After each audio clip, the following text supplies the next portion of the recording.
Baik, kita mulai ya. A'udzubillahi minasyaitonirrajim. Bismillahirrahmanirrahim. Assalamualaikum warahmatullahi wabarakatuh. Waalaikumsalam warahmatullahi wabarakatuh.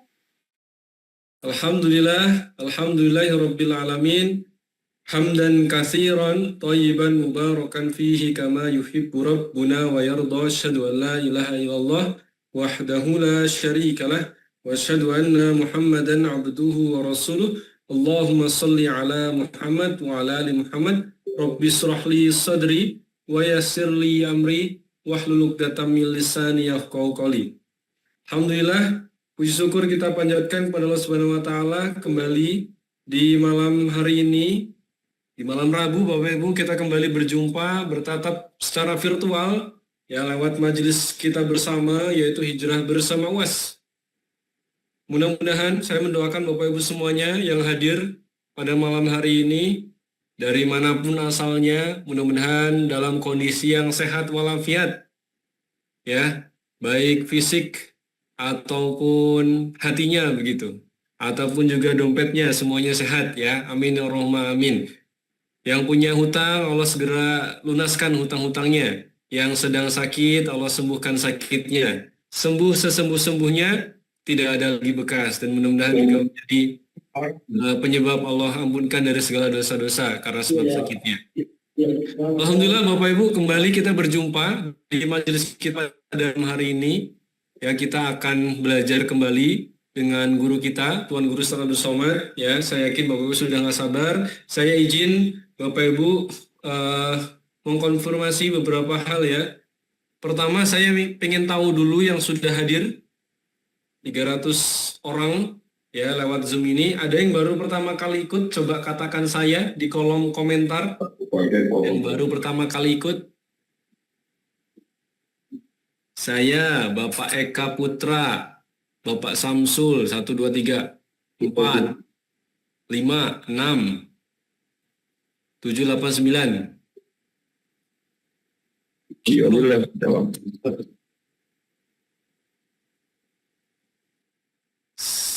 Oke, beberapa kali tapi baru kali ini ganti nama Bang, Masya Allah. Siap. Saya dari Madura. Oke, saya baru pertama. Baik. Salam kenal Bapak Ibu yang baru pertama kali hadir dan selamat bergabung di majelis kita Hijrah Bersama UAS. Insyaallah kita akan hadirkan terus kajian-kajian virtual ya bersama Tuan Guru Ustaz Abdul Somad tiap Selasa malam ya. Malam Rabu jam 8 malam waktu Indonesia Barat insyaallah. Ya, jadi jangan sampai kelewatan, pastikan Bapak Ibu punya alarm begitu, reminder di kalendernya masing-masing, di handphonenya masing-masing, karena biasanya suka lupa. Ya, insya Allah kita akan hadirkan rutin ya majelis Hijrah Bersama UAS ini. Dan saya menganjurkan Bapak Ibu, menghimbau kepada Bapak Ibu semuanya untuk belajarnya agar konsisten begitu, istiqomah. Ya, jangan anget-anget tai ayam, nggak enak sekali tai ayam. Anget-anget tai ayam, jadi ngajinya hanya sesekali, datang pas pertama kali, habis itu ngilang. Ya, saya menganjurkan Bapak Ibu, yuk ikut terus belajar, kajiannya gratis, Bapak Ibu bisa bertanya langsung bersama Tuan Guru, ya ibaratkan ilmu sudah tersaji begitu. Di depan mata kita, langsung datang di rumah kita lewat Zoom ini.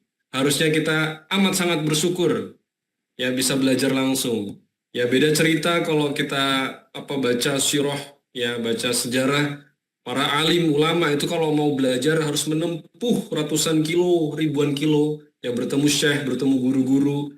Nah, dengan adanya teknologi ini ya, meskipun ini terkesan mempermudah ya, saya berharap kepada Bapak Ibu tidak bermudah-mudah. Maka saya menganjurkan juga berikutnya Bapak Ibu untuk buka kameranya dan tunjukkan sikap belajar yang ideal begitu. Ya, tidak nyandar-nyandar, tidak nyambil-nyambil, ya.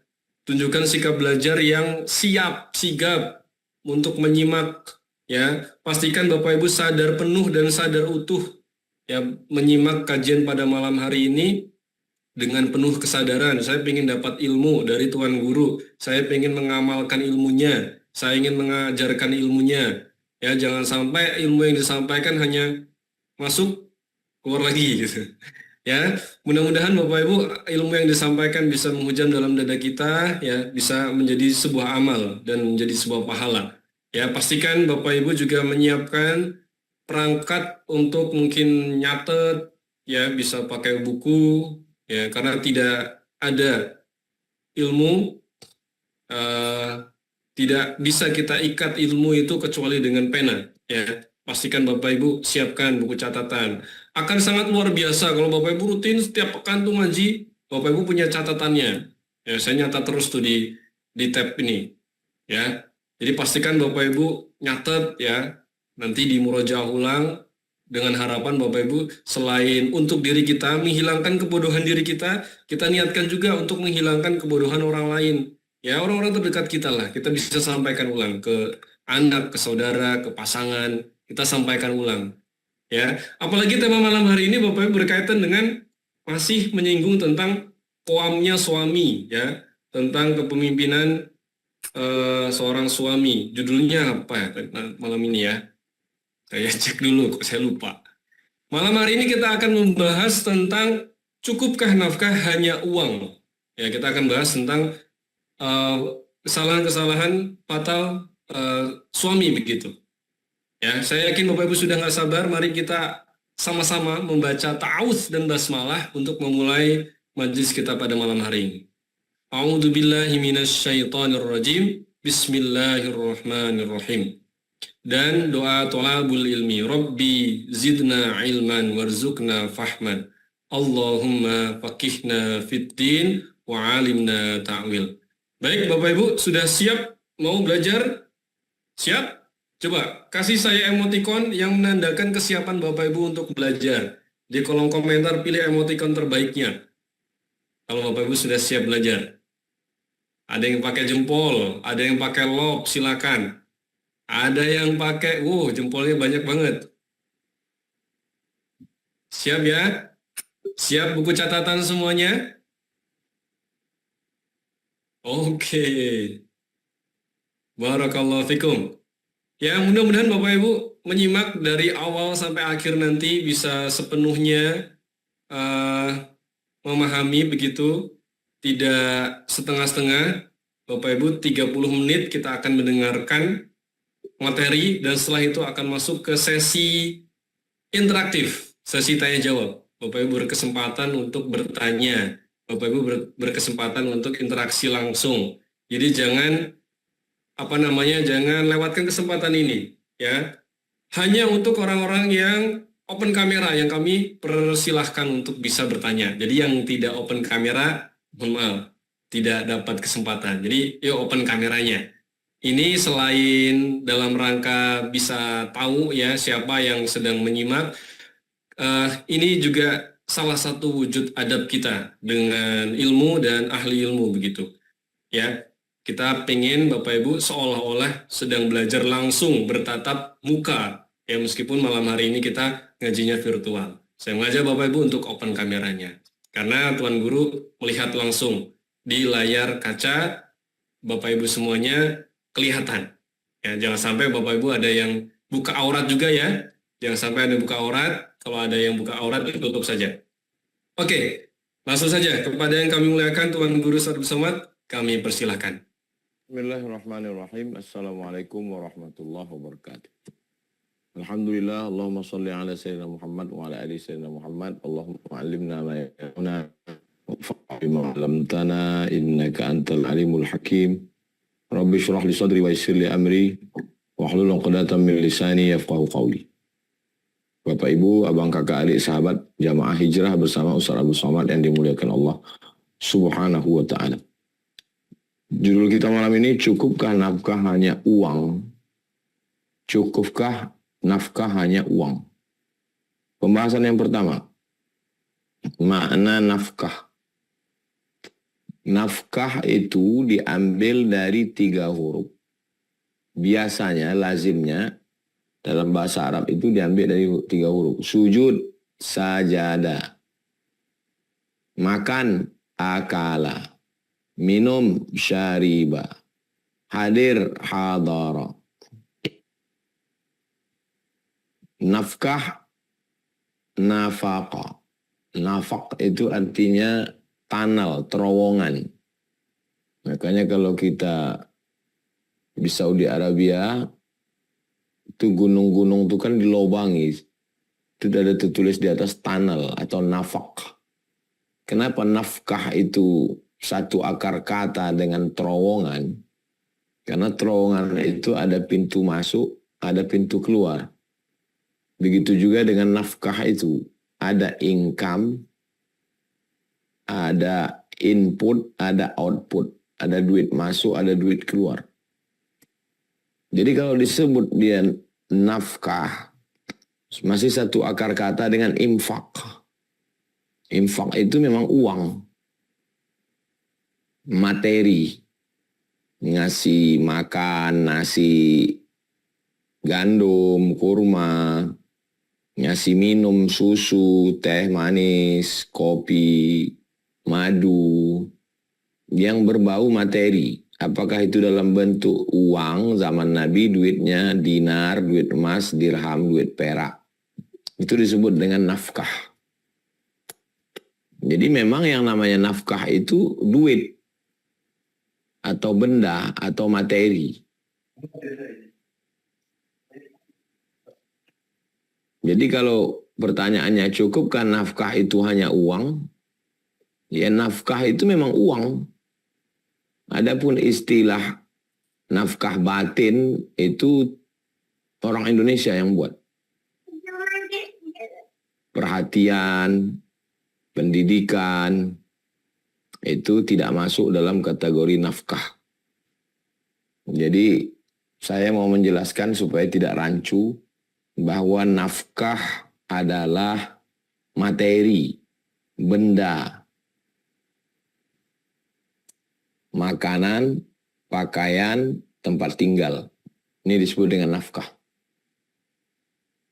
Makanan, pakaian, tempat tinggal. Rizquhunna kasihan di rumah. au kiswatuhunna. Rizquhunna makan. Kiswatuhunna pakaian. Dan termasuk sakan, tempat tinggal. Yang ini bisa dipenuhi dengan uang. Uang dinar, emas, uang perak, dirham. Sekarang ini tidak lagi pakai dinar, dirham, tapi pakai rupiah, pakai dolar. Jadi kalau ada orang bertanya, suamimu sudah ngasih nafkah. Jadi yang dimaksud nafkah itu adalah nafkah makan, nafkah pakaian, nafkah tempat tinggal, nafkah belanja. Itu yang dimaksud dengan nafkah. Oke, kita dudukkan dulu masalahnya. Nah, apakah cukup hanya memberi nafkah saja? Apakah cukup hanya memberi materi saja? Baru masuk yang kedua. Surat An-Nisa ayat 19. Pembahasan kedua, surat An-Nisa ayat 19. A'udzubillahi minasyaitonirrajim. Wa'ashiruhunna bil ma'ruf. Wa'ashiruhunna bil ma'ruf. Wa'ashiruhunna bil ma'ruf. Terjemahan bahasa Indonesianya, pergaulilah mereka, maksudnya istrimu, bil ma'ruf dengan baik. An-Nisa ayat 19. Sekarang kita baca tafsirnya. Menurut Imam Ibnu Katsir, tafsir Ibnu Katsir populer karena tafsir Ibnu Katsir ini tafsir yang paling bersih. Tidak ada Israiliyatnya. Tafsir Ibnu Katsir adalah tafsir bil ma'thur. Yang tafsirnya itu penjelasannya ayat dijelaskan dengan ayat, ayat dijelaskan dengan hadis, ayat dijelaskan dengan pendapat sahabat, ayat dijelaskan dengan pendapat tabi'in. Jadi dia termasuk kategori tafsir bil ma'thur. Tafsir yang penjelasannya itu berdasarkan dari asar atau peninggalan-peninggalan Rasulullah SAW, sahabat dan tabi'in. Apa makna wa'ashiruhunna bil ma'ruf? Maknanya adalah tayyibu aqwalakum. Ngomongnya baik. Jadi tidak ada terkait dengan duit. Ngomongnya baik. Tidak kasar, tidak keras. Ada ngomong lembut tapi kasar, nyelekit, menyinggung perasaan. Ada orang ngomongnya, intonasi suaranya tinggi, sehingga takut orang, emosional. Jadi makna thayyibu, suaranya tidak melengking, cukup sesuai kebutuhan telinga, dan omongannya baik, tidak sumpah serapah, tidak laknat, tidak kebun binatang. Makna yang kedua, wahassinu af'alakum, perbaiki perbuatan. Jadi ada lisan, ada perbuatan. Perbuatan itu sikap.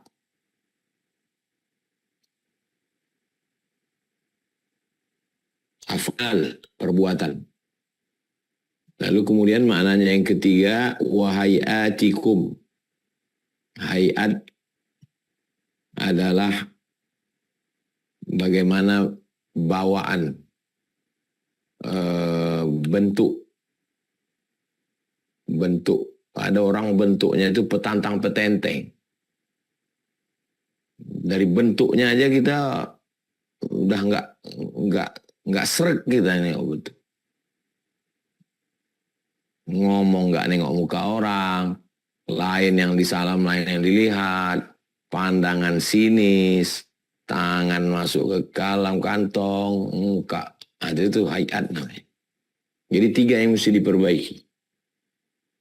Gestur, bahasa tubuh, body language. Yang pertama adalah omongan, yang kedua adalah tindakan, yang ketiga adalah gestur, bahasa tubuh. Ya, tapi saya kan tidak semampu kamu, bihasabi qudratikum. Makanya ujung ayatnya disebut dengan bil ma'ruf. Bil ma'ruf itu sesuai dengan kadar kemampuan kamu. La yukallifullahu nafsan illa usaha. Allah tidak membebani kita lebih dari kemampuan kita. Kama tuhibbu dzalika minha. Sebagaimana kamu suka 3 itu dari istrimu, kamu suka istrimu ngomong baik, kamu suka istrimu bersikap baik, kamu suka bentuk gestur tubuhnya baik, sebagaimana kamu mau seperti itu, maka kamu juga berbuat yang sama. Kalau ngomong dia kasar, nyinggung perasaan, kita nggak enak, maka begitu juga yang dia rasakan ketika kita melakukan perbuatan yang sama. Jangan singgung perasaannya, jangan usik-usik yang dia tidak suka. Walaupun kelihatannya bercanda, tapi kalau sering-sering menyakiti hati dan perasaannya. Dan itu hanya bisa dirasakan oleh orang yang sensitif, halus perasaan. Jadi kita ini pandai-pandai merasa, bukan merasa pandai. Pandai-pandai jaga perasaan, bukan merasa sudah pandai. Begitu yang diajarkan Islam. Faf'al anta biha mithlahu. Maka kamu melakukan perbuatan yang sama seperti yang engkau inginkan dari istrimu. Lakukanlah perbuatan yang sama seperti yang kau inginkan dari istrimu. Kalau kau ingin istrimu lembut, kau bersikap lembut. Kalau kau ingin istrimu itu gestur tubuhnya tidak petantang petenteng, kau juga melakukan perbuatan yang sama. Kalau kau ingin perbuatannya tidak mengecewakanmu, menyakiti hatimu, menyinggung keluargamu, ayahmu, ibumu, maka kamu juga mesti melakukan perbuatan yang sama. Oke, berikutnya hadis pembahasan yang ketiga. Fa'addabahunna, tentang mendidik anak Nabi mengatakan fa'addabahunna. Diambil dari kata adab. Adab. Itu diambil dari kata ma'dubah. Artinya jamuan makan. Ini anak ini kurang beradab ini. Itu diambil dari kata jamuan makan. Apa hubungan adab dengan jamuan makan? Di depan jamuan makanlah keluar sifat asli orang. Kalau mau nengok orang, tengok di saat jamuan makan. Tangannya ke sana, mulutnya berbunyi macam sapi, makan terburu-buru. Itu makanya ada adab-adab makan. Adab itu diambil dari kata makdubah, hidangan makan. Saya waktu ke Sydney, Melbourne, Australia, kata kawan saya, Mat, nanti kalau satu meja sama bule, makan mulutnya jangan bunyi.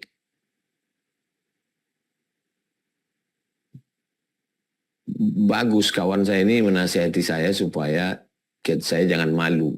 Saya tidak tersinggung karena itu saking dekatnya, saking akrabnya. Makan jangan bunyi. Kami dari kecil diajarkan, kalau bahasa Melayunya, kalau bahasa kampung kami, makan jangan mencopak. Mencopak itu. Dulu kalau makan berbunyi itu kata mak, sapi. Kalau makan jangan macam sapi. Makan itu jangan mencopak. Nah, jadi waktu kawan ngasih tahu begitu, dalam hati saya, ini nasihat waktu kami kecil dulu. Jadi ternyata bule-bule orang barat itu pun, kalau mau melihat bagaimana orang punya peradaban, lihat bagaimana meja makannya, lihat bagaimana cara makannya. Ada garpu kecil, ada garpu besar. Ada sendok kecil, ada sendok besar. Garpu kecil untuk ngambil buah. Garpu besar untuk menahan makanan waktu dipotong. Sendok kecil untuk dessert, untuk manisan. Sendok besar untuk makan. Saya perhatikan itu kalau di Malaysia, di Brunei. Saya perhatikan susunannya itu. Ada piring kecil, ada piring besar. Nah, di pondok pun saya ajarkan tuh ke santri. Ini lantai. Lantai ini ditutup dengan karpet. Setelah ditutup dengan karpet, kasih kain putih di atas. Setelah kasih kain putih, baru letakkan nasi. Baru dikeliling nasi ini, ikan, ayam, gulai, sayur, buah, cuci tangan. Baru lap, sufrah, atau tisu. Duduk. Nanti udah selesai makan, baru masuk teh manis sama kue. Gitu. Kalau orang Melayu, pongat pisang, pengat. Itu kolak. Nah, jadi memang di saat anak-anak ini dididik dididik beradab dia. Karena orang primitif nggak tahu itu. Sekarang lagi viral video orang di Afrika mengambil monyet, dibakarnya monyet itu, berebut makan kepala monyet panas-panas. Jadi cara melihat orang beradab waktu makan. Bagaimana adabnya. Makanya Islam ini mengajarkan adab makan. Mengambil ya ulam kul mimma yali. Ambillah yang dekat-dekat, jangan jauh-jauh. Pakai tangan kanan. Idza akala ahadukum falyakul biyamini. Samillah, sebut nama Allah. Berhenti sebelum kenyang. Nah, lalu kemudian diajarkan banyak mengunyah. Ternyata mengunyah itu kalau banyak itu memberikan efek perut merasa kenyang. Kalau otak kita mengatakan kenyang, kita tak makan banyak. Sekarang banyak orang takut makan banyak. Beda sama kecil dulu kita disuruh makan nasi. Habis makan lontong pun masih makan nasi. Makan mie pun pakai makan nasi. Tiba-tiba udah tua dilarang makan nasi, itu kan membunuh itu. Maka saya bilang sama ustazah, anak kita ini Sami ini tak usah kasih makan nasi. Karena tadi pagi dia makan buah terus, bagus itu. Karena kalau dikasih dia makan nasi, nanti dia kena, udah besar, na'udzubillah, kena gula, kolesterol. Baru disuruh berhenti makan nasi. Kita ini berat berhenti makan nasi, ya karena dari kecil makan nasi. Tak boleh banyak makan ikan, takut cacingan. Padahal itu kan pesan Belanda itu. Bagus makan ikan. Jadi, Pak Anda bahuna bagaimana anak ini, istri ini dididik dengan adab. Kita, saya lah lama hidup banyak dirasa, jauh berjalan banyak ditengok. Saya kalau udah tertawan karena adab orang, memang susah kita untuk membalasnya. Kalau orang kasar sama kita, enak kita membalasnya. Kita bisa lebih kasar. Kalau ada orang cakapnya tinggi, enak kita membalasnya. Suara kita bisa lebih melengking. Tapi kalau udah ketemu sama orang beradab, susah kita membalasnya karena kita belum tentu bisa lebih beradab dari dia. Itulah yang saya rasakan. Jadi memang adab inilah yang paling penting dari semuanya. Bagaimana kita bisa beradab dengan anak, dengan istri. Sekarang ini adab ini sudah tak ada lagi. Orang kita menyebutnya sopan santun, tata krama, budi bahasa, tepos liro. Dan memang kita ini, orang Nusantara ini memang beradab. Ada adab-adab akhlak, budi pekerti yang tidak ada di daerah lain. Aceh, turun ke bawah Melayu, kemudian saudara-saudara kita dari Batak, Mandailing, Karo, kemudian Melayu Palembang, Bengkulu, Lampung, Jambi, Kepulauan Riau, masuk ke Banten, kemudian orang Betawi, orang Jawa, orang Sunda, kemudian ada orang Dayak di Kalimantan, ada saudara kita dari Banjar, itu punya adat-adat istiadat yang disebut dengan the local wisdom, hikmah yang diwarisi dari nenek moyang. Nyebrang ke Sulawesi, ada Bugis, ada Makassar, ada Mandar. Lalu kemudian pergi pula kita ke Tidore, Ternate di timur sampai ke Papua. Itu punya adat-adat istiadat yang luar biasa. Itu ketahuannya dari cara mereka menerima tamu, cara mereka ngomong, sopan santunnya, budi bahasanya. Nah inilah yang dijaga dengan baik. Jadi tidak semuanya materi. Fa'addabahunna, beradab. Yang keempat, wa ahsana ilaihinna, ihsan. Iman, Islam, naik dikit. Iman, naik lagi ihsan. Nah, bagaimana kita bersikap ihsan? Wabil walidaini ihsana. Kepada kedua orang tua disuruh ihsan. Nah ini hadis ini kepada anak disuruhnya ihsan. Kepada istri juga disuruh kita bersikap ihsan. Ihsan itu kalau orang baik kita baik, itu belum ihsan. Tapi kalau orang kurang baik bisa kita balas lebih baik, nah itu ihsan itu. Disebut dengan ihsan. Wabil walidaini ihsana. Dan kepada kedua orang tua ihsan. Kepada guru ihsan. Kepada kiai ihsan. Jadi yang kita rasakan, yang kita lihat, itu sebenarnya kita diajarkan untuk bersikap ihsan. Berikutnya yang kelima. Rahimallahum ra'an. Allah merahmati seorang suami. Aiqadha ahlahu. Yang membangunkan ayqaza membangunkan ahlahu, istrinya. Allah merahmati seorang suami yang membangunkan istrinya. Apa pelajaran dari sini? Pelajaran yang kelima adalah tidak selamanya materi.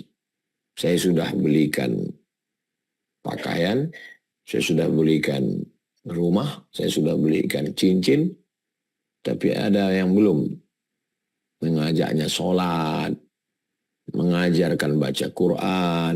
Karena kalau sudah membangunkan dia sholat, membangunkan sholat berarti kan tidak hanya sekedar membangunkan sholat, mengajarkan sholat.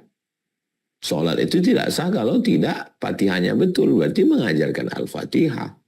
Rukun sholat, syarat sholat, wajib sholat, sunat sholat, tumak ninah. Itu memang kepala rumah tangga itu. Jadi bukan sekedar makna satu teks dari Nabi itu tidak dipahami hanya membangunkan, enggak. Membangunkan orang untuk sholat, cara sholat. Sholat tidak sah kalau tidak berwudu. Wudunya, rukun wudunya, sunat wudunya. Wudu enggak bisa, tayamum bagaimana? Kemudian rukun sholat yang 13 menurut mazhab Syafi'i yang membatalkan sholat. Sholat tidak sah kalau tidak baca Al-Fatihah. Kalau gitu ngajarkan Al-Fatihah. Baca Fatihah ada idghamnya, ada gunnahnya. Oh, saya nggak sanggup Pak Ustaz, saya sibuk. Datangkan guru ngaji. Bawa anak ke tempat ngaji. Atau guru ngajinya datangkan ke rumah. Nah itu, jadi bukan hanya sekedar nafkah. Yang dimaksud dengan nafkah adalah materi, tapi lebih kompleks, lebih utuh lagi. Jadi kekacauan yang terjadi hari ini, ya udah yang penting udah saya kasih duit, cukup lah itu udah. Nggak bisa. Karena manusia ini terdiri dari dua unsur. Satu unsur fisik, badan, zohir. Ada lagi yang bersifat batin. Yang batin ini, yang zohir ya dikasih zohir. Misalnya haus. Haus ini kan zohir nih. Ya dikasih zohir, kasih minum. Lapar. Lapar ini juga zohir. Kayak dikasih nasi. Nasi itu zohir. Kelihatan. Materi, benda. Tapi ada yang tidak sifatnya zohir. Sabar. Ridho. Qanaah. Lemah lembut, sopan santun, budi bahasa, itu tidak zohir. Itu adalah sesuatu yang sifatnya batin, spiritual. Nah, maka istri juga mesti diajarkan demikian. Anak dan istri. Tentu saja timbal balik. Tidak hanya suami saja, tapi juga balik. Istri juga kepada suami. Karena hubungan ini al-mu'minun, laki-laki, wal-mu'minat, perempuan. Ba'duhum awliya'u ba'd. Mereka saling tolong-menolong. Ya kalau kita lagi capek, lagi lelah, lagi emosi, ya kita tenangkan diri kita. Saya juga manusia. Saya tenangkan diri saya. Mungkin saya menghindar dulu, karena saya takut. Karena kalau kita sudah emosional, terjadilah apa yang terjadi, memperbaikinya susah. Kaca kalau dia udah pecah, dilem pun lagi, nampak juga retaknya. Dan kaca kalau udah pernah pecah, dia mudah pecah lagi. Pikir dulu pendapatan, sesal kemudian tiada berguna. Pikir baik-baik. Setelah itu, barulah kita ambil keputusan. Nah, jadi memang diperlukan tidak hanya kecerdasan intelektual, kecerdasan spiritual, tapi juga kecerdasan emosional. Emosional itu cinta, marah, benci, rindu, susah, senang. Emosional. Dijaga ritmenya. Dan yang paling mengerti tentang emosi kita ya diri kita sendiri. Mengenali diri sendiri. Saya ini orangnya nggak tahan lapar. Siap mati, nggak siap lapar. Nah, berarti jangan sampai lapar. Bilang sama istri, aku kalau lapar akalku hilang 30%. Jadi tolong jangan sampai aku lapar. Kalau aku lapar, kecil nampak aku kau. Jadi dia tahu. Sehingga sebelum lapar, udah disiapkannya nasi. Dan disiapkannya. Si istri pun ngomong juga, aku nggak bisa. Karena anak ini yang satu ku gendong, yang satu ku pegang. Kau pun tidak menyiapkan pembantu asisten rumah tangga. Kau mesti sadar juga, aku ini bukan karyawan.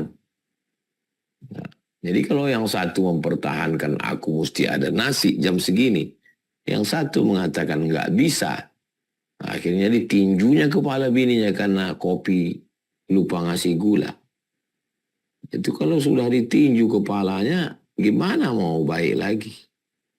Nggak terbayang saya itu kalau udah sempat ditinju kepalanya. Lalu kemudian besok dipeluknya lagi, kaulah sayang. Nggak terbayang saya itu. Macam mana mau meninju kepala orang udah jadi samsak besok. Nah, jadi sebelum terjadi itulah pikir baik-baik. Dipikir baik-baik. Makanya dikasih ini akal. Akal itu artinya akal. Akal itu mentali dia. Mengikat hawa nafsu. Hawa nafsu amarah, nafsu lawamah, nafsu ammaratun bisu. Diikat dia dengan tali tadi. Allah kasih tali akal. Makanya kalau binatang diikat pakai tali. Kalau manusia diikat pakai cakap, pakai omongan. Omongan itu mengikat. Jangan kau berzina, jangan kau selingkuh, jangan kau mencuri, jangan kau berkhianat. Jadi diikat dengan kata-kata. Nah, jadi kalau orang sudah tak bisa diikat dengan kata-kata, ya terpaksa lah diikat dia pakai tali. Berarti level dia udah turun dari kata-kata ke tali. Makanya banyak orang diikat pakai tali. Coba tengok. Dipasung kalau zaman dulu. Ikat pakai tali. Kenapa? Karena udah tak mempan lagi cakap sama dia. Nah ini. Nah, jadi tidak hanya. Tapi jangan juga dibalik. Yang penting lembut, sopan, nggak ngasih belanja. Itu nggak bisa juga. Mengamuk juga orang kalau nggak dikasih belanja. Kasih makan, kasih pakaian, kasih tempat tinggal, kasih duit. Ya sesuai dengan kemampuan kita.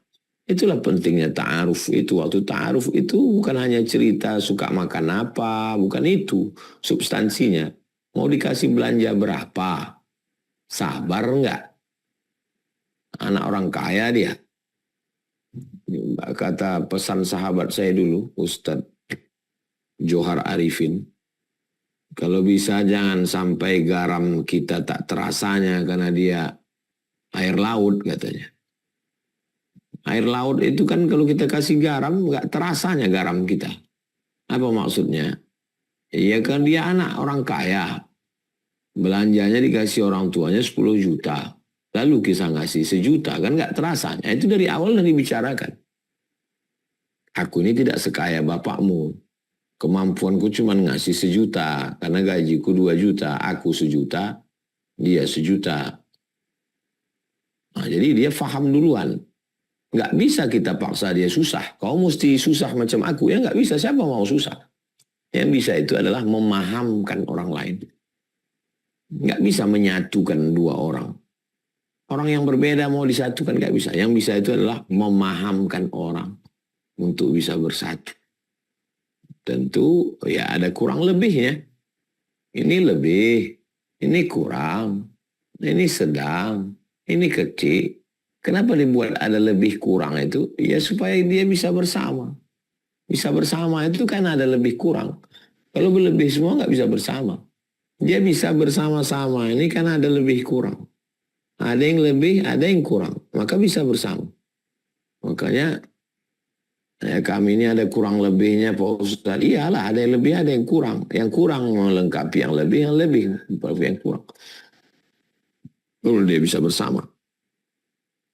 Kesimpulannya bahwa tidak hanya materi, tapi juga non-materi. Karena memang manusia ini terdiri dari jiwa, raga, zohir, batin, jasad, roh, spiritual, material.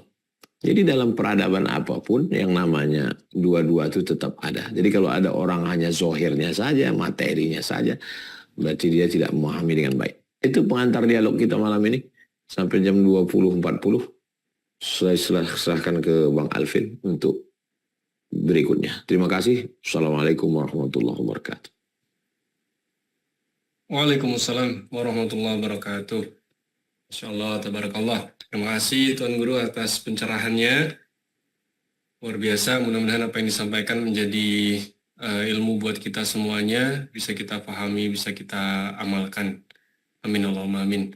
Baik Bapak Ibu, masih ada waktu 20 menit lebih ya untuk sesi tanya jawab. Ya, saya langsung saja tanpa ada meresume isi materi tadi. Ya, kami akan kirimkan resume materinya nanti di grup seperti biasa. Saya langsung saja persilahkan untuk Bapak Ibu yang raise hand di kolom Zoom ini. Ya, di ruang Zoom yang sudah angkat tangan, saya langsung persilahkan. Pertama Bapak Fatoni. Silakan Bapak dibuka mic-nya. Assalamualaikum warahmatullahi wabarakatuh. Terima kasih atas waktu yang diberikan. Saya Kafet Fatoni dari Ngawi, Jawa Timur. Yang ingin saya tanyakan tentang Al-Quran, Pak. Al-Quran Maryam ayat ke-88, tapi yang sisi kanan, Pak. Jadi yang ingin saya tanyakan itu perkataan yang bagaimana yang dikategorikan yang membawa sesuatu yang sangat ma'ruf, Pak, yang baik maksudnya. Itu perkataan yang seperti yang bagaimana supaya saya bisa menjadi orang yang diberi keberuntungan yang besar. Itu saja Pak yang bisa saya sampaikan. Atas jawabannya jazakumullah khairan katsiran.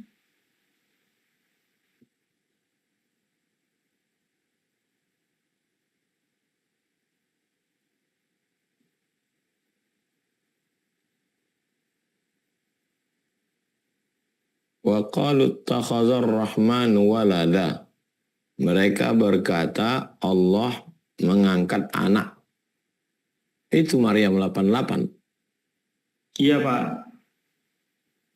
Tapi yang saya tanyakan itu apa yang sisi kanan, maksudnya yang baik, yang sangat ma'ruf, itu perkataan yang bagaimana itu? Perkataan yang sangat ma'ruf maksudnya. Enggak, apa hubungannya dengan Maryam 88? Salah ayat mungkin Kalau Bapak. itu kan maksudnya gini Pak Ustadz, kan ada Nabi bilang, ada kalau kalian melampiaskan syahwat kepada yang haram, kalian mendapat dosa. Tapi kalau kalian melampiaskan syahwat kepada yang halal, maka kalian akan mendapat pahala. Maksud saya, kalau misalkan saya tahu apa kalimat yang itu bisa membawa perkataan yang sangat ma'ruf, saya berharap ada nilai positif yang akan diberikan Allah kepada ya manusia kayak gitu Pak. Enggak paham saya pertanyaannya. Dari Maryam 88, habis itu meletakkan pada yang haram, habis itu ma'ruf. Apa yang mau antum tanya? Perkataannya Pak, Perkataan apa? Perkataan, iya. Apa yang mau antum tanya? Ya, Coba. Gimana Pak Ustadz? Apa yang mau antum tanya? Antum bilang Maryam 88. Wa qatul tahzarullahu malu balada. Tuhan menjadikan anak. Habis itu antum tanya lagi meletakkan pada yang haram. Meletakkan sperma pada yang haram. Habis itu antum tanya tentang ma'ruf. Enggak paham saya. Coba antum jelaskan apa yang mau antum tanya. Mungkin Bapak Maksudnya salah kan gini Pak, itu ayatnya mungkin. itu contoh dalam surat Maryam itu kan kalau orang mengatakan yang Maha Pengasih mengangkat anak atau memiliki anak, itu gara-gara ucapan tersebut kan itu dikatakan membawa sesuatu yang sangat mungkar. berakibat pada Allah hampir saja langit pecah, gunung-gunung runtuh, bumi terbelah gara-gara ucapan tersebut. Nah, yang saya tanyakan itu sebenarnya perkataan yang bagaimana yang kalau diucapkan itu membawa sesuatu yang sangat ma'ruf itu Pak, sehingga kalau diucapkan nanti bisa berefek pada hal-hal yang positif di dunia Pak. Nggak bisa saya jawab.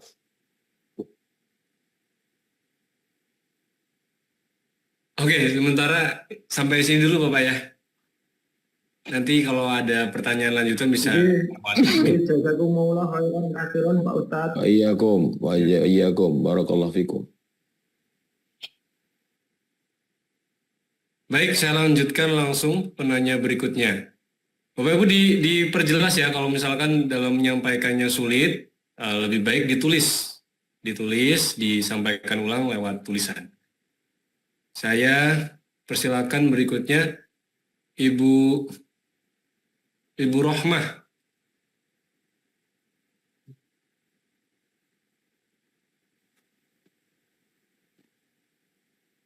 Assalamualaikum warahmatullahi wabarakatuh. Waalaikumsalam warahmatullahi wabarakatuh. Terima kasih kesempatannya Bang Alvin dan sehat selalu untuk Ustadz Abdul Somad. Amin ya rabbal alamin. Sebelumnya mohon maaf Ustadz, saya keluar dari topik yang antum sampaikan. Yang pertama saya mau nanya, jadi gini Ustadz, sebelum saya nikah sama suami itu, orang tua saya itu memberikan syarat kepada suami saya waktu itu untuk tinggal di Malang gitu, misalkan di rumah orang tua kami, karena orang tua saya itu ada rumah yang beliau punya keinginan untuk menjadikan rumah itu lembaga gitu Ustadz, jadi lembaga pendidikan. Nah waktu itu sama suami saya diiyakan, disanggupin. Seiring berjalannya waktu, ternyata salah satu saudara kandung saya itu ada yang nggak terima Ustadz. Jadi nggak mau kalau rumah itu dikasih ke saya karena abang saya itu iri begitu ke suami saya gitu. Akhirnya suami saya itu nggak enak Ustadz di situ gitu. Jadi mau nggak mau itu jadi sekarang kami nggak tinggal di Malang seperti yang di awal perjanjian itu Ustadz. Sedangkan orang tua saya itu kayak nggak mau tahu Ustadz, kayak pokoknya harus tinggal di situ gitu. Nah setelah beberapa tahun Ustadz, setelah banyak diskusi dan perdebatan, akhirnya abang saya yang lain yang pertama itu nengahi. Beliau akhirnya yang tinggal di rumah itu Ustadz. Tapi sampai sekarang itu orang tua saya kalau misalkan ada apa-apa itu nyalahin saya Ustadz. Kayak dari dulu kenapa nggak kamu aja yang tinggal di situ gitu. Intinya beliau itu hanya fokus sama tujuannya untuk buat lembaga pendidikan di rumah itu tanpa mikirin kehidupan saya nantinya Ustadz, karena abang saya itu sangat hasut gitu orangnya. Itu yang pertama Ustadz. Terus yang kedua, jadi alhamdulillah orang tua saya itu punya beberapa aset harta, tapi beliau itu sampai sekarang kepada anak-anaknya itu hanya apa ya Ustadz, hanya ngomong aja gitu, belum disuratkan atau belum diserahkan ke notaris gitu. Jadi untuk asetnya itu masih atas nama orang tua saya semua. Nah sedangkan orang tua saya ini tinggal satu, yaitu ayah itu, dan usianya sekarang sudah lumayan sepuh Ustadz. Mohon doanya mudah-mudahan diberikan umur panjang yang sehat. Terus yang ingin saya tanyakan Ustadz,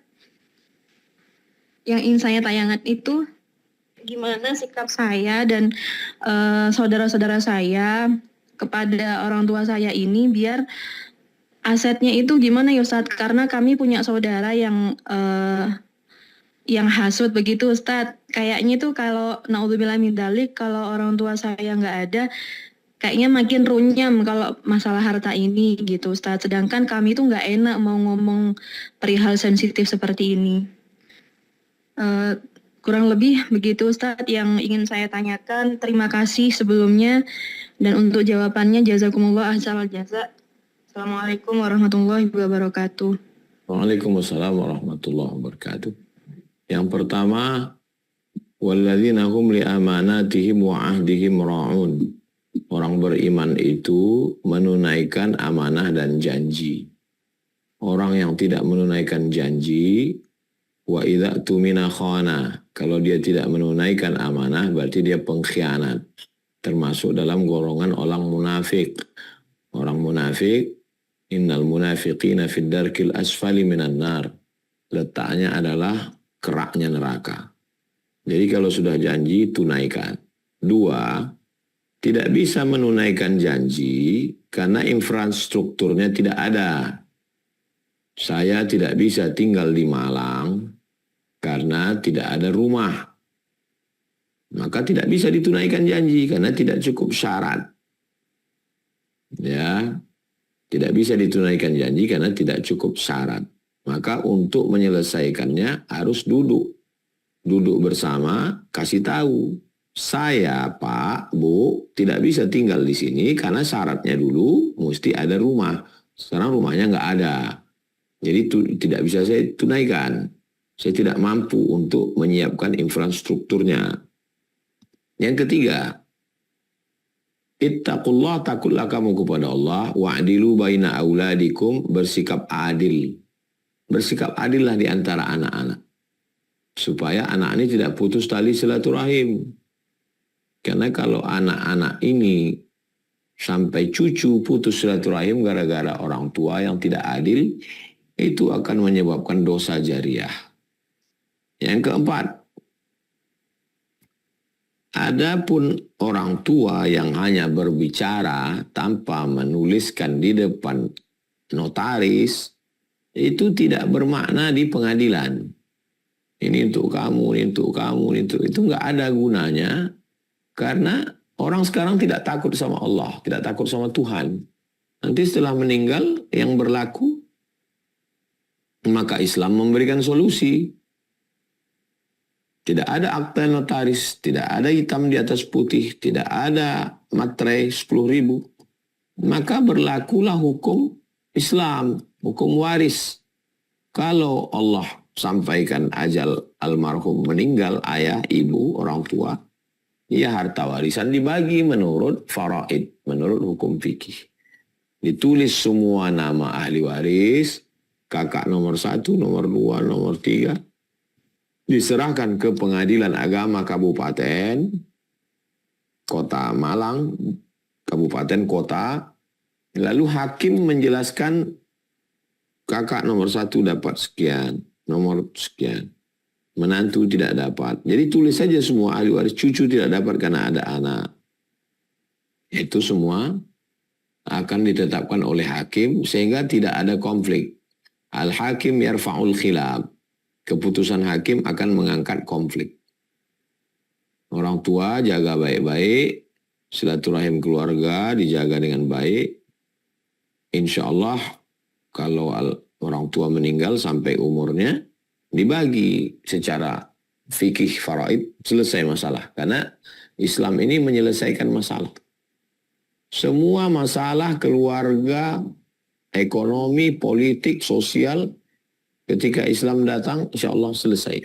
Termasuklah kalau terjadi konflik ini, meninggal ayahan. Apakah terjadi masalah? Tidak. Karena akan selesai dengan hukum fikih faraid. Akan dibagi ahli waris. Ahli waris akan membagi sesuai dengan faraid. Insya Allah selesai. Demikian. Wallahu a'lam bishawab. Jazakumullah khair Ustaz. Wa iyyakum. Barakallahu fiik. Baik, kami persilakan berikutnya Bapak Muhammad Arif Purnomo.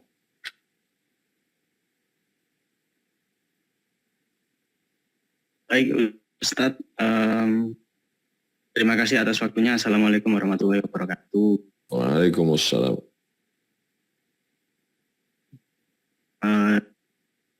Yang pertama saya sangat bersyukur bisa diberi kesempatan untuk bertanya langsung melalui Zoom ini dengan yang terhormat Ustadz Abdul Somad. Barakallahu fikum. Suatu kehormatan bagi saya sendiri bisa langsung bertanya secara langsung lewat Zoom ini. Terima kasih Ustadz. Jazakumullah khair.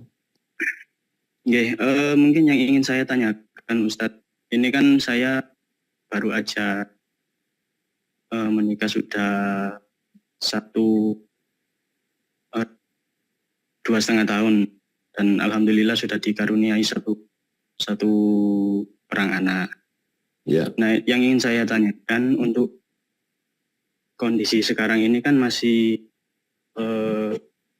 berjuang Ustadz, masih berjuang dalam artian untuk tempat tinggal dan lain sebagainya itu masih terkadang itu dalam 1 minggu itu saya pulang ke Surabaya itu cuma 2 hari, kemudian sisanya saya tidak pulang ke Surabaya atau pulang ke orang tua saya gitu Ustaz.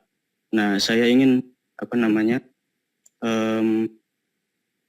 mencoba mulai membangun rumah gitu lah Ustaz, yang ada di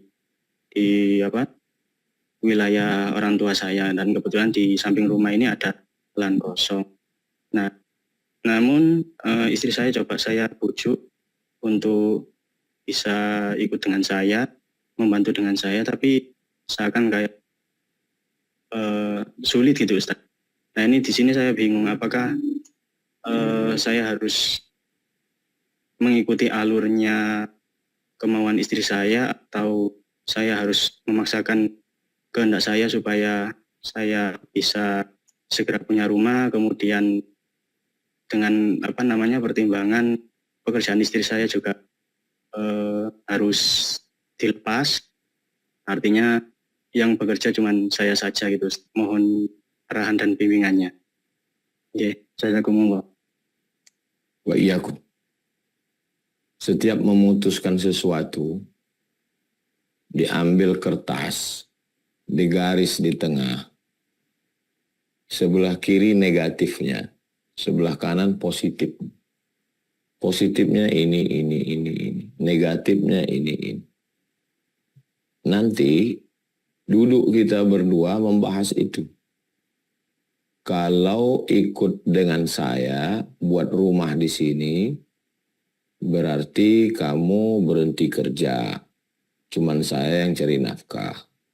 Kalau kamu bekerja di kota ini, saya cuman bisa datang ke Surabaya 2 hari. Dan rumah kita belum ada.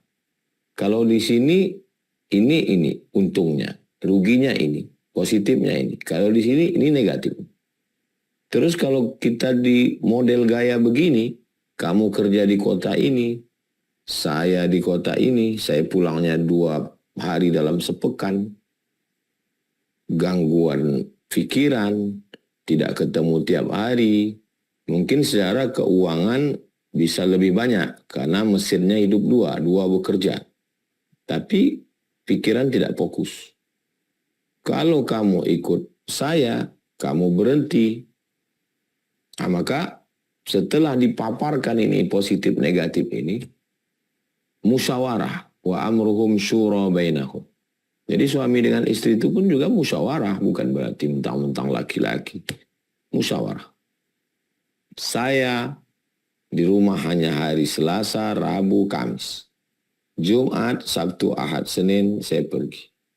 Tinggallah di rumah, jaga anak, jaga pondok, kuliah lagi, ngajar lagi. Tapi untuk membantu ini ada orang yang menolong. Ada saudara kita yang bisa menolong untuk meringankan beban. Nah, gimana? Nah, sekian bulan dilalui, apa kekurangannya? Apa yang perlu kita perbaiki? Nah, jadi wasyawirhum fil amri. Allah memerintahkan Nabi Muhammad ajak mereka musyawarah. Fa idza azamta, kalau sudah tekad kuat, fatawakkal 'ala Allah, bertawakallah kepada Allah. Saya mungkin melihat gelas ini airnya berisi setengah, tapi orang lain melihat kosong setengah. Gelasnya sama, tapi cara pandangnya beda. Saya melihat dari bawah, dia melihat dari atas. Jadi banyak beberapa hal yang saya berbeda cara pandang dengan istri. Jadi saran saya, duduk, tentukan positif negatif, ambillah keputusan berdasarkan musyawarah. Karena kalau diputuskan sendiri, kita hidup tidak sendiri. Kita hidup berdua. Sholat, berdoa sama Allah, Allah lembutkan hati masing-masing, Allah berikan solusi. Walladzina jahadu fina lanahdiyannahum subulana. Kami akan menunjukkan jalan. Allah akan selalu memberikan jalan terbaik untuk orang hamba-Nya, insyaallah. Demikian Mas Purnomo. Barakallahu fikum. Terima kasih Ustaz. Assalamualaikum. Waalaikumsalam. Baik, selanjutnya terakhir ya. Satu penanya terakhir. Saya persilakan Ibu Melan Arnesia. Bismillahirrahmanirrahim. Assalamualaikum warahmatullahi wabarakatuh. Waalaikumsalam warahmatullahi wabarakatuh. Terima kasih untuk kesempatannya.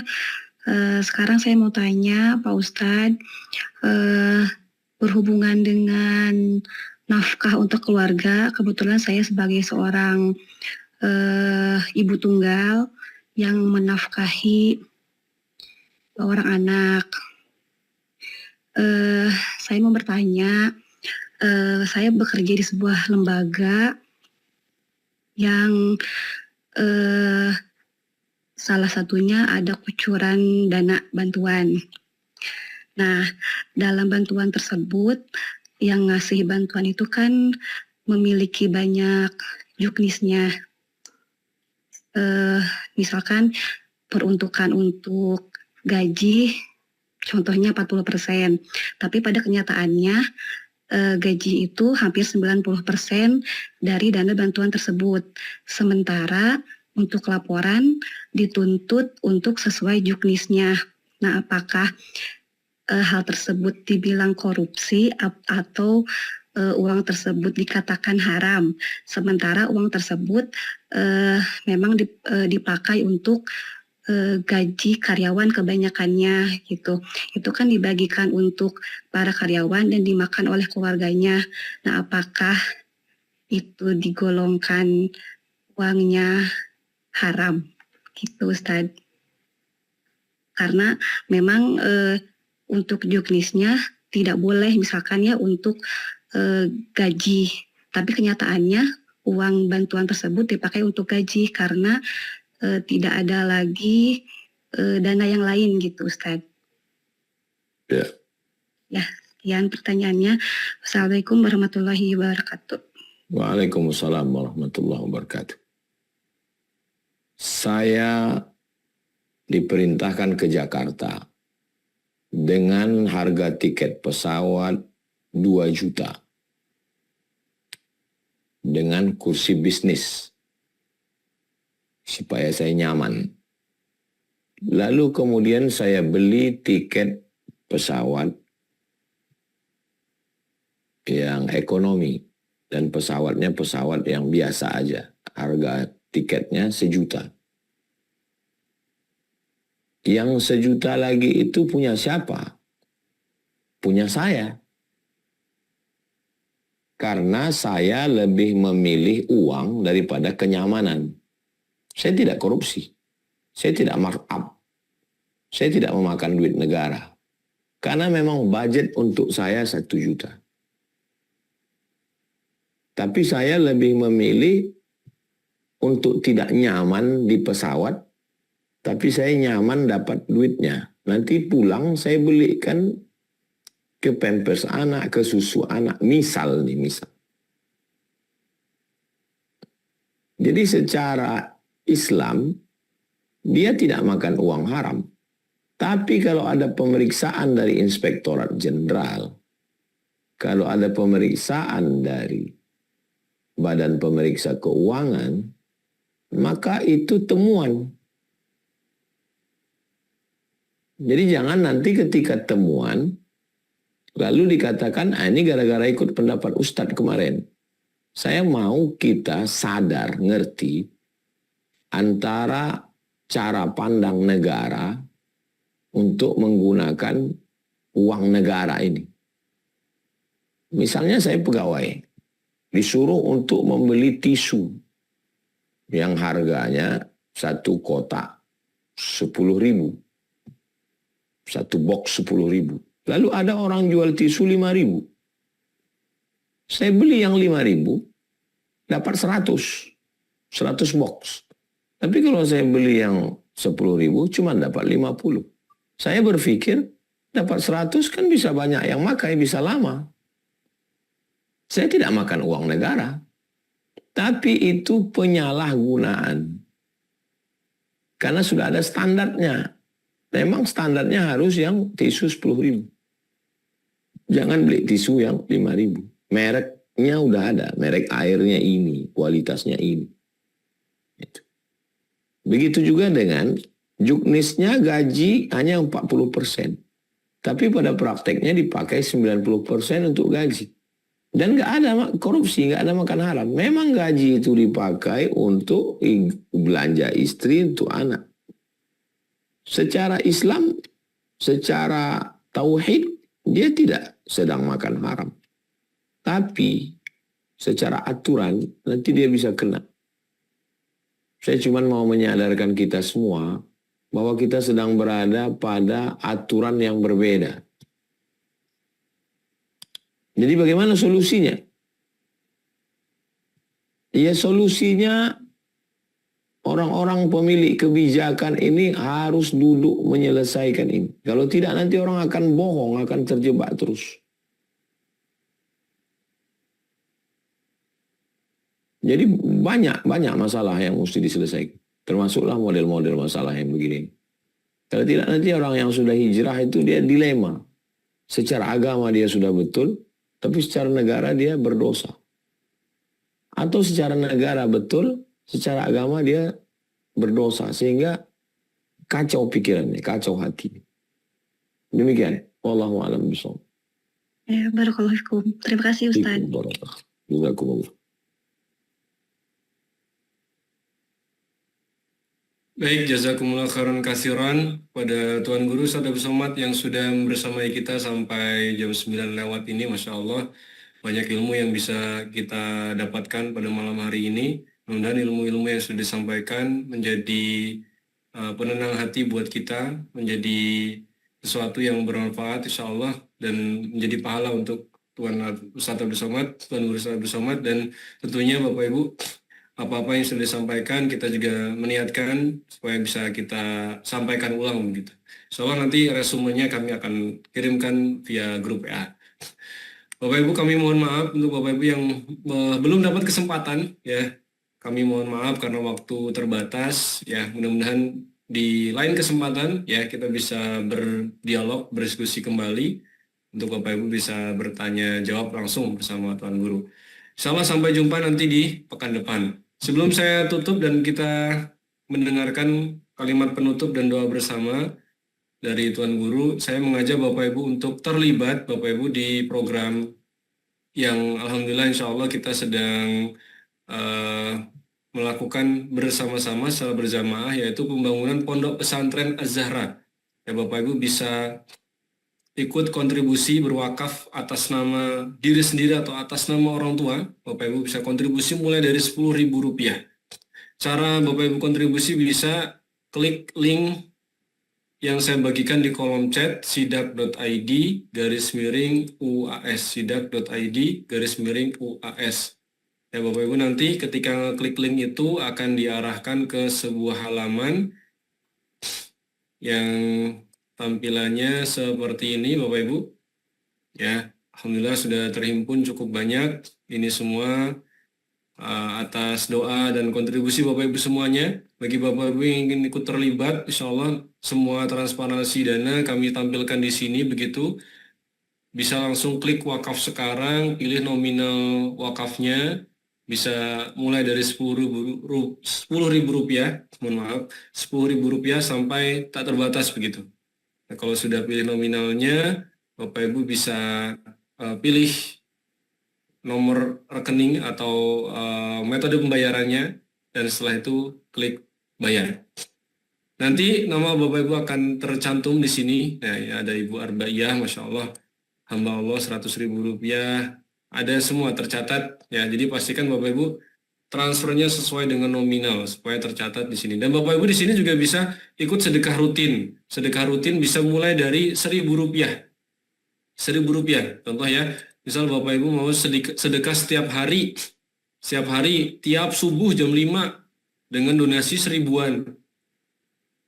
Nah, Bapak Ibu nggak perlu pusing, nggak perlu ribet, cuman Bapak Ibu mesti top up dulu, masukin ya dengan nominal, misalnya Bapak Ibu masukin 50.000 berarti 50 hari gitu ya, masukin 50.000 untuk 50 hari. Tinggal kemudian nanti dipilih mau dengan nominal berapa begitu ya. Ini contoh dengan nominal 1.000 rupiah di jam 5 pagi setiap hari. Selain setiap hari juga bisa setiap minggu misalnya atau tiap bulan. Di Bapak Ibu nggak repot-repot, kita bisa mengamalkan sedekah subuh rutin tiap pagi. Kalau sudah, tinggal jadwalkan sedekah rutin. Untuk Bapak Ibu yang nanti mungkin kesulitan pengen sedekah rutin lewat aplikasi Sidang.id ini, bisa hubungi admin untuk dibantu. Baik, dari Tuan Guru mungkin ada kalimat penutup untuk materi pada malam hari ini. Tafadhol, Ustaz. Karena ada ruh, ada jasad, ada zohir, ada batin, ada spiritual, ada material, ada jiwa, ada raga, maka suami juga mesti memberikan kedua-duanya. Nggak bisa suami hanya memberikan nafkah, uang, baju, pakaian, mobil. Dia mesti berikan kasih sayang, perhatian, pujian, pendidikan, nahi mungkar, amar ma'ruf. Balancing, ada keseimbangan. Kalau tidak seimbang, mobil harus diperiksa, motor harus diperiksa bannya. Kalau tidak seimbang, dia oleng, akan jatuh. Sehebat apapun, sekaya apapun orang, berita-berita oleng ini, kenapa ada orang kaya, suaminya mapan, gajinya besar, mobilnya mewah, kok bisa? Ia oleng karena ban tidak seimbang. Antara ban kiri, ban kanan, ban depan, dan ban belakang. Maka malam ini kita diajarkan tentang keseimbangan antara nafkah zohir, makan, pakaian, tempat tinggal, uang, dengan yang batin, perhatian, pendidikan, pujian, kasih sayang. Semoga dengan ngaji malam ini Allah berikan kita kedua-duanya sehingga suami lebih banyak belajar lagi dan istri juga memahami apa yang mesti dia minta, apa yang tidak. Karena banyak meminta tanpa mengerti itu hanya akan menambah beban pikiran. Mudah-mudahan Allah memberikan yang terbaik buat kita semua. Al-Fatihah. A'udzubillahi minasyaitonir rajim. Bismillahirrahmanirrahim. Alhamdulillahirabbil alamin. Rahmanirrahim. Maliki yaumiddin. Iyyaka na'budu wa iyyaka nasta'in.